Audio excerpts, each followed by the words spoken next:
ભારતીય સંસ્કૃતિના હિસાબે જ્યારે પણ કોઈ આપણા ત્યાં મહેમાન થઈને આવે ત્યારે તેને અતિથિ દેવો ભવ કહીને આપણે આગ્રહથી બોલાવતા હોઈએ છીએ. માન સન્માનની સાથે તે અતિથિઓને આપણા ત્યાં રાખતા હોઈએ છીએ અને એવું ચકાસણીપૂર્વક જોતા હોઈએ કે જ્યારે પણ મહેમાન આપણા ત્યાંથી જાય ત્યારે મીઠી યાદો લઈને જતા હોય છે.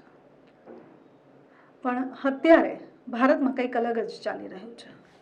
અતિથિ આપણે ત્યાં આવે છે અને એનો 8 થી 10 લોકો બળાત્કાર કરે છે.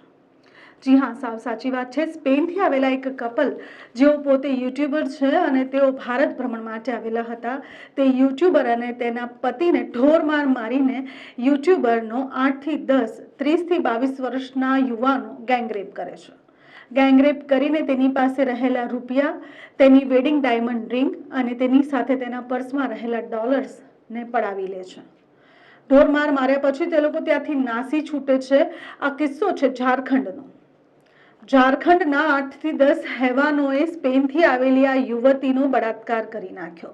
પણ આ યુવતીની હિંમતને દાદ આપવી જોઈએ. યુવતીનો બળાત્કાર થયા પછી તે પોતે જ પહોંચી જાય છે પોલીસ સ્ટેશન. તે પોલીસને પોતાની આપવીતી જણાવે છે. તેની સાથે જેને બળાત્કાર કર્યો તે યુવકોના ચહેરા કયા હતા અને કેટલા યુવાનો હતા તે આખી વાત સમજાવે છે. તેના પછી તે પોલીસ સાથે હોસ્પિટલ જઈને પોતાની સારવાર કરાવે છે. સાથે જ તેના DNA ટેસ્ટના રિપોર્ટ્સ કરાવવા માટે પણ આપે છે અને તેના પતિને પણ હોસ્પિટલ લઈ જઈને સારવાર કરાવે છે. આ હસબન્ડ જે છે તે પણ ધન્ય છે કે તેને તેની પત્નીનો પૂરો સાથ સહકાર અને સહયોગ આપ્યો અને બંને કપલ હાલ હોસ્પિટલમાં પોતાની સારવાર લઈ રહ્યા છે અને પોલીસે આ દરેક હેવાનને પકડી પાડ્યા છે. 28, 22 અને 30 વર્ષના આ યુવાનોએ આ યુવતી સાથે જે કર્યું તે કેટલું યોગ્ય છે.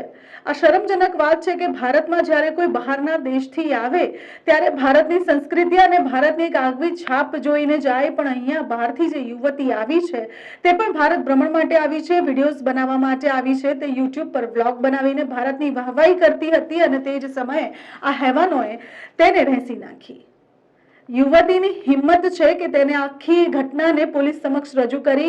જેટલા પણ આ હેવાનો છે તેઓને પોલીસને પકડવામાં મદદરૂપ થઈ અને હવે તે યુવતીને સરકાર તરફથી 10 લાખ રૂપિયા સહાય આપવામાં આવી છે અને તેની સાથે જ તેની જે ભારત ભ્રમણની જે ટ્રીપ છે તેને પણ સ્પોન્સર કરી દેવામાં આવી છે. આ જે પૈસા તેને મળ્યા છે તેનાથી તેનું દુઃખ ભૂંસાઈ નહીં જાય, તેનાથી તેની સાથે જે થયું છે તે કંઈ બદલાઈ નહીં જાય. પણ આવી હિંમતની દરેક યુવતીઓમાં જરૂર છે. આપણી સાથે ખોટું જરૂર થાય છે પણ ખોટું થયા પછી ચૂપચાપ બેસી રહેવું તે મોટો ગુનો છે. તમારી સાથે કંઈ પણ ખોટું થતું હોય, તમારી આસપાસ કંઈ પણ ખોટું થતું હોય તો તેને રોકવા માટેના બનતા પ્રયાસ કરવા જોઈએ ને જે પણ વ્યક્તિ આ ખોટું કરવા માટે પ્રેરિત કરે છે યા પ્રેરણારૂપ એક્ઝામ્પલ બને છે તેવા વ્યક્તિને પકડી પાડવાની ખૂબ જરૂર છે અને તેવા વ્યક્તિને પકડીને પોલીસની હિરાસતમાં લઈ આવવાની જરૂર છે. આ યુવતીને ધન્ય છે, સાથે ધન્ય છે તેના પતિને અને આ જ યુવતી અત્યારે બધી જ યુવતીઓ માટે પ્રેરણારૂપ સાબિત થઈ. તમારું આ ઘટના વચ્ચે શું કહેવું છે કમેન્ટ કરીને જરૂરથી જણાવશો.